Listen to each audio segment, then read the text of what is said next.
L'Europe se trouve actuellement à un tournant décisif dans ses relations commerciales avec la Chine, un partenaire économique de plus en plus influent. Au cœur de ce débat se trouve l'Espagne, qui a récemment surpris le continent en changeant radicalement de position sur la question des tarifs douaniers imposés aux véhicules électriques chinois. Alors que l'Union européenne est divisée sur la manière d'aborder la concurrence chinoise, le Premier ministre Pedro Sánchez a fait un choix audacieux, appelant à une approche plus conciliante pour éviter une potentielle guerre commerciale. Ce revirement inattendu soulève des questions sur l'avenir des relations commerciales entre l'Union européenne et la Chine, tout en mettant en lumière les intérêts économiques nationaux de l'Espagne, notamment dans les secteurs de l'agriculture et de l'automobile. Le revirement surprenant de l'Espagne vers la Chine choque l'Europe. Personne ne l'avait vu venir.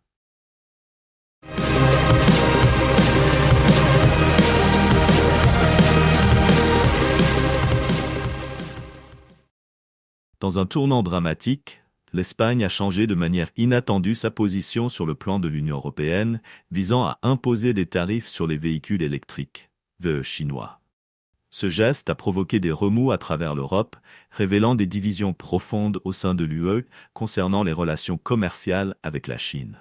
Avec le Premier ministre Pedro Sánchez prônant désormais une approche plus conciliante, ce changement pourrait avoir des implications majeures pour l'avenir des échanges commerciaux entre l'Union européenne et la Chine.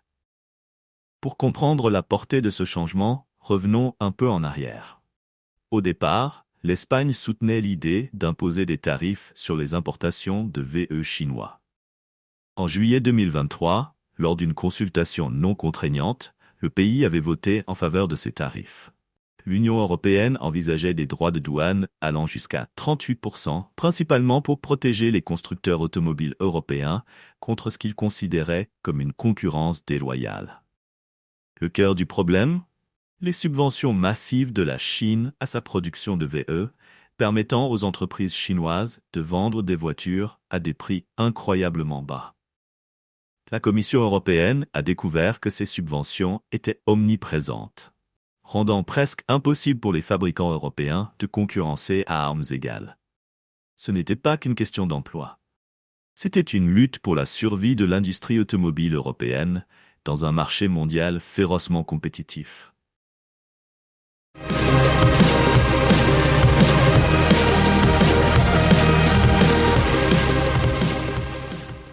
Si vous avez aimé cette vidéo, n'oubliez pas de liker, partager, commenter et vous abonner. Cela nous aide énormément. Merci d'avoir regardé. Le virage spectaculaire de l'Espagne vers la Chine choque l'Europe. Personne n'y était préparé. Passons maintenant au moment clé qui a tout changé. Le récent voyage du Premier ministre Pedro Sánchez en Chine. Sa rencontre avec le président Xi Jinping a marqué un tournant, fixant le cap du revirement inattendu de l'Espagne. Après leur discussion, Sánchez a créé la surprise en suggérant que l'UE reconsidère ses projets de tarifs douaniers. Il n'a pas mâché ses mots, déclarant « Je dois être direct et franc avec vous, nous devons reconsidérer. Non seulement les États membres, mais aussi la Commission européenne doivent repenser notre position sur cette question. » Ce n'était pas de la simple rhétorique politique. Sánchez semblait clairement préoccupé par les conséquences potentielles de ces tarifs. Il a mis en garde contre une escalade des tensions qui pourrait entraîner un conflit commercial, ce qui nuirait non seulement à l'Espagne, mais à l'ensemble de l'économie européenne. Plutôt que de prôner la confrontation, Sánchez a plaidé pour le dialogue, soulignant « Nous devons construire des ponts entre l'Union européenne et la Chine ».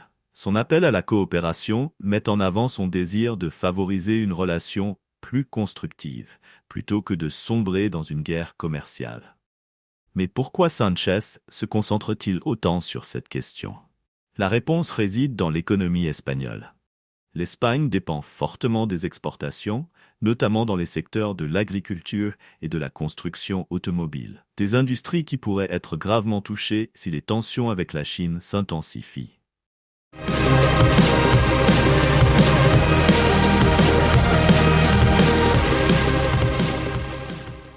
La crainte d'un conflit commercial imminent met tout le monde sur le qui-vive, en particulier les producteurs de porc espagnols. Rien qu'en 2023, l'Espagne a exporté environ 1,2 milliard d'euros de porc vers la Chine, faisant d'elle l'un des plus grands fournisseurs du pays. Lors de son voyage en Chine, le Premier ministre Sánchez a souligné qu'une guerre commerciale de représailles pourrait sérieusement nuire au secteur agricole espagnol. Selon Interporc, l'association des producteurs de porc espagnols, le porc espagnol représente 21% de toutes les importations de porc en Chine. Si la Chine riposte avec ses propres tarifs douaniers, cela pourrait être catastrophique pour les exportateurs espagnols. Le revirement de Sánchez vers une approche plus amicale vise à protéger ses intérêts économiques tout en cherchant à augmenter les exportations espagnoles vers la Chine. Il aspire à ce que l'Espagne joue un rôle de premier plan dans le renforcement des liens économiques avec la Chine, en trouvant un équilibre entre la protection des entreprises locales et la récolte des bénéfices de la collaboration internationale. Voyons maintenant comment les autres pays de l'Union européenne réagissent au changement soudain de l'Espagne. L'Union européenne est aux prises avec des divisions significatives quant à la manière d'aborder les relations commerciales avec la Chine. Alors que l'Espagne fait marche arrière sur les tarifs proposés, plusieurs autres pays restent fermement en faveur. L'Allemagne, par exemple, s'est exprimée contre ces tarifs. Avec sa vaste industrie automobile en jeu, l'Allemagne craint que l'application de ces tarifs ne pousse la Chine à riposter, risquant de perturber l'accès à l'un des plus grands marchés automobiles au monde. Avant le vote crucial de novembre, l'Allemagne a exhorté les autres nations de l'Union européenne à reconsidérer leur position. À l'inverse, des pays comme la France et l'Italie continuent de soutenir la proposition de tarifs de la Commission européenne, estimant que ces mesures sont nécessaires pour protéger les fabricants européens de la concurrence déloyale. Ce choc de perspectives met en lumière la complexité des prises de décision au sein de l'Union européenne, où les intérêts nationaux entrent souvent en conflit avec ce qui est jugé meilleur pour l'Union dans son ensemble.